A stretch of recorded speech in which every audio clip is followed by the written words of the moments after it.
Hello everyone, welcome to হারহিম Bangla horror channel. আজকে আপনাদের জন্য নিয়ে এসেছি একটি নতুন বাংলা ভয়ঙ্কর গল্প। গল্পের নাম কালুইগ্রামের বিভীষিকা, লেখক অপূর্ব কুমার চক্রবর্তী। তো চলুন গল্পটা শুরু করি। কাহিনীটি 1952 সালের একটি সত্য ঘটনা অবলম্বনে আমার বড় মামার কাছে শোনা। শীতের ভোরে কমলা নাতিকে ঘুম থেকে তুলে দুর্গা দুর্গা বলে রওনা করলেন। কলকাতায় একটি বেসরকারি সংস্থায় চঞ্চল চাকুরি করে। শুশুনি থেকে হেঁটে সমুদ্রগড় স্টেশনে সকাল 7টার ট্রেন ধরলে 10টা সোয়া 10টায় কর্মস্থল যাওয়া সম্ভব। দেরি হলেই ম্যানেজার সাহেব লাল কালি দেন, বেতন কাটার সঙ্গে গজগজানি। যাওয়ার পথে মুসলিম প্রধান কালুইগ্রাম। যেতে যেতে শীতের দিনেও পূবের আকাশ ফর্সা হয়ে যায়। আজ বেশ অন্ধকার, শুক্লা তৃতীয়ার চাঁদ আকাশে তখনও উজ্জ্বল। কালুইগ্রাম পেরিয়ে এক মস্ত পুকুর, উঁচু পার। প্রতি সোমবার এই পথেই চঞ্চল কত গেছে। আজ কেমন গা ছমছম করছে, গায়ে কাটা দিচ্ছে, কি যেন ভয়ে মনে চেপে বসেছে। চঞ্চল সাহসী ছেলে, বয়স 25 থেকে 26, ব্রাহ্মণ সন্তান হলেও গোড়া নয়, পৈতার ধার ধারে না। আজ পৈতা ধরে ঘন ঘন গায়ত্রী মন্ত্র নীরবে জপ করছে। এক পচা মাংসের গন্ধ সামনে নাকে আসছে। পুকুরে বড় বড় মাছগুলো হয়তো লাফ ঝাঁপ দিচ্ছে, কিন্তু এতটাই জোরে তার মনে হচ্ছিল কোনো মানুষ নিশিরাতে স্নানের উদ্দেশ্যে পার থেকে ঘন ঘন ঝাঁপ মারছে। আবার কেউ যেন তার পিছু পিছু আসছে। এখন চলার শব্দ অনুভূতি হচ্ছে। পিছনে তাকালে কারো দেখা নেই, শব্দ মিলিয়ে যাচ্ছে, আবার হাঁটলে ফের শব্দ। ঘন কুয়াশা, সামনের পথ বেশ অস্পষ্ট।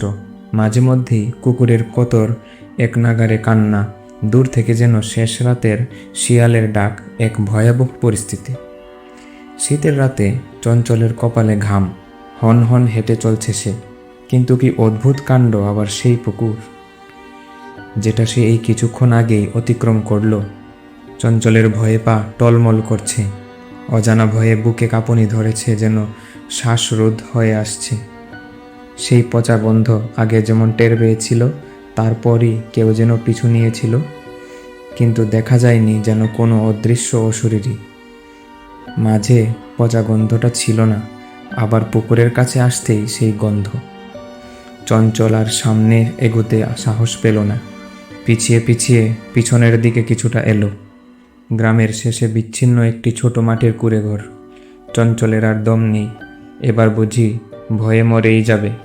শেষ চেষ্টা মতো ওই কুঁড়ে ঘরের দরজায় জীবনের অন্তিম শক্তি দিয়ে কড়া নাড়তে লাগলো। ছোট পাশের জানালা খুলে কেউ যেন দেখল, তারপর হঠাৎই দরজা খুলে তাকে হেঁচকা টেনে কে যেন ঘরে ঢুকিয়ে নিল। দরজা মুহূর্তেই বন্ধ করে দিল। এক অজানা আতঙ্কে চঞ্চল দারুণ হাঁপাচ্ছে, কল কল করে ঘামছে, সব যেন স্বপ্ন মনে হচ্ছে। ছোট ঘরে কুলঙ্গিতে একটি লণ্ঠনের আলো মিটমিট করে জ্বলছে। কে এক আলো আধার নির্জন ঘরে যে কোনো রহস্যময়ী বৃদ্ধা চঞ্চলকে একটি ছোট টুলে বসালো। নিস্তব্ধতা ভেঙে কেমন টিক টিক শব্দ হচ্ছিল, যেন কোনো টেবিল ঘড়ি বা টাইম ক্লকের শব্দ না, আর কিছু। বৃদ্ধা লণ্ঠনের আলো কুলঙ্গি থেকে এনে চঞ্চলের খুব কাছে এসে তার মুখ অনেকক্ষণ নিরীক্ষণ করল। উৎকণ্ঠা ভরা কণ্ঠে জিজ্ঞেস করল, তুমি কে? এত রাতে এদিকে কেন এসছিলে? চঞ্চল ভয়ার্ত স্বরে বলল, আমি চঞ্চল চ্যাটার্জি। শুশুনি বাড়ি এই পথে। আমি সমুদ্রগড়ে হেঁটে প্রতি সোমবার ট্রেন ধরতে যাই। বৃদ্ধা বললেন। তাই বলে এত রাতে? শঙ্কিত চঞ্চল বলে, না, আমি ভোরে বের হই, এখানে আসতে আসতে প্রায় সকাল হয়ে যায়। বৃদ্ধা বললেন। ঘড়িটা দেখো। চঞ্চলের চোখ কপালে। রাত তখন 3:30। চঞ্চল বলল, আমার ঠাকুমা আজ মনে হয় সময়টা ঠাহর করতে পারেননি। বৃদ্ধা কোনো কথা বললেন না। জনতা স্টোভে দুধ গরম করে এক গ্লাস চঞ্চলকে দিল, বলল, দুধটা খেয়ে নাও, সকাল হলে বের হবে। এখন এ ঘরে থাকো, আর কোনো বিপদ নেই। তুমি ব্রাহ্মণের ছেলে, ভগবান তোমায় বাঁচিয়েছেন, আর আমিও আল্লাহ প্রার্থনা করি নিষ্ঠা ভরে, তাই তোমাকে সাহায্য করেছি। উপরওয়ালার ইচ্ছা ছাড়া কিছু হয় না। চঞ্চল দুধ পান করে কিছুটা সুস্থ বোধ করছিল। শরীরের ভয় দুর্বলতা কেটেছে, তাই কাঁপুনি কাটলেও একটা রহস্যময় ভয় কাজ করছিল। বৃদ্ধা বিষয়েও কৃতজ্ঞতা, কৌতূহল, রহস্য, আবার ভয় হচ্ছিল। তাই আর থাকতে না পেরে বললেই ফেলল, আপনি আমার ঠাকুমার মতো। আপনি মুসলিম কি হিন্দু আমার কিছু যায় আসে না। আজ আপনি আমাকে আশ্রয় দিয়ে বাঁচিয়েছেন, আপনাকে একটা প্রণাম করি। বৃদ্ধা বলল, না না, তার কোনো দরকার নেই। তুমি আমাকে ঠাকুমা ডেকেছ, এই যথেষ্ট।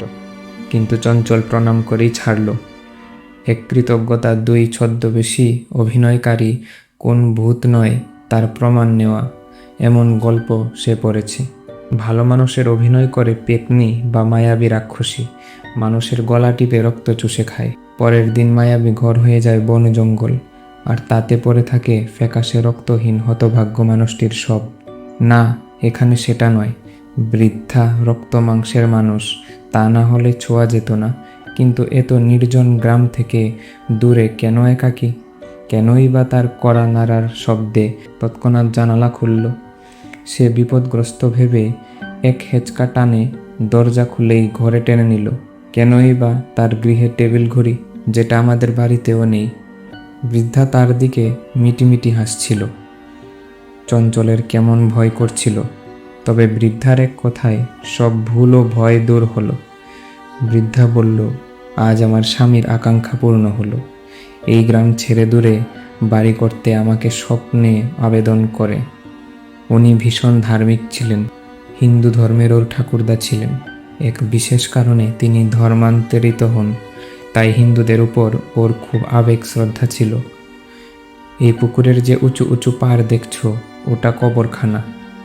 দিনে কোনো সমস্যা নেই, পুকুর পাড়ের বন ঝোপে ঘুরে বেড়াও, কোনো ভয় নেই। কিন্তু বিশেষ বিশেষ তিথিতে রাত 12টা থেকে ভোর অবধি অনেক অলৌকিক ঘটনা ঘটে। অতৃপ্ত অশরীরী জলে ঝাঁপ মারার মতো শব্দ করে, নরমাংস পচার মতো গন্ধ ছড়ায়, মানুষকে গোলক ধাঁধায় ফেলে বিভ্রান্ত করে, সুযোগ পেলেই জলে ফেলে দেয়। তার তখন মরা ছাড়া উপায় থাকে না। তোমার যেমন হাল হয়েছিল, ভয়ে হাঁপাচ্ছিলে, খুব দুর্বল ক্লান্ত লাগছিল। চঞ্চল থামিয়ে বলল, ঠাকুমা, এখানে এই পুকুরে কোনো মানুষ মরা দেখেছ? বৃদ্ধা জানালেন, হ্যাঁ, আমি এখানে 6 বছর ঘর করে বাস করছি। তার মধ্যে 3 জনেই পুকুর রাতে জলে ডুবে মরতে দেখেছি, যাদের চিৎকার শুনেছি। কিন্তু তোমার মতো আমার আশ্রয় কেউ চায়নি, আমি সাহায্য করতে পারিনি, তাই খুব দুঃখ হয়। কিন্তু তোমার মতো আমার আশ্রয় কেউ চায়নি, আমি সাহায্য করতে পারিনি, তাই খুব দুঃখ হয়। আমার স্বামীর এখানেই কবর আছে, অশরীরী হলেও তিনি আগের মতোই সৎ। তাই বিপদগ্রস্ত মানুষের পিছু পিছু গিয়ে দুষ্ট অশরীরীর হাত থেকে বাঁচানোর চেষ্টাও করে। কিন্তু এতে কেউ কেউ ভয়ে ছুটলেই পা ফসকে বা হোঁচট খেয়ে জলে পড়ে। এলাকার মানুষ সব জানে, তারা তাই রাতে এই পুকুর এড়িয়ে যায়, দরকারে ঘুরপথে যায়। তোমার মতো কোনো দূরের মানুষ হয়তো কোনো রাতে যায়, আর বিশেষ তিথিতেই এই অশরীরীরা জেগে ওঠে। চঞ্চল বলে, ও, তার মানে যিনি পিছু পিছু আসছিলেন? বৃদ্ধা বেকুলভাবে বলল, তুমি শুনতে পেয়েছিলে? চঞ্চল বলল, হ্যাঁ, ওই ভয়েই আমি তোমার ঘরে কড়া নাড়ি।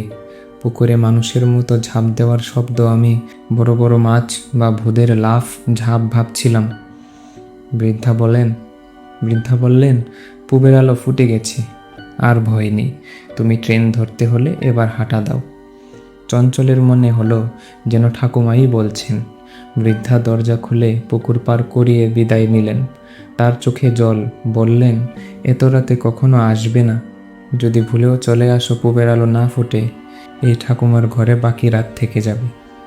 চঞ্চল দূর থেকে বৃদ্ধার উদ্দেশ্য মাথা হেঁট করে নমস্কার জানিয়ে বলল, তোমার সাথে আমি আজীবন সম্পর্ক রাখব, আর যাবার পথে আশীর্বাদ নিয়ে যাব। বৃদ্ধা দু চোখ আনন্দ অশ্রুতে ভরে গেল। কথা বের হলো না, শুধু জোরে জোরে হাত নেড়ে বিদায় জানালেন নিজের অজানা কোনো আপনজনকে। গল্পটা কেমন লাগলো কমেন্টে অবশ্যই জানাবে।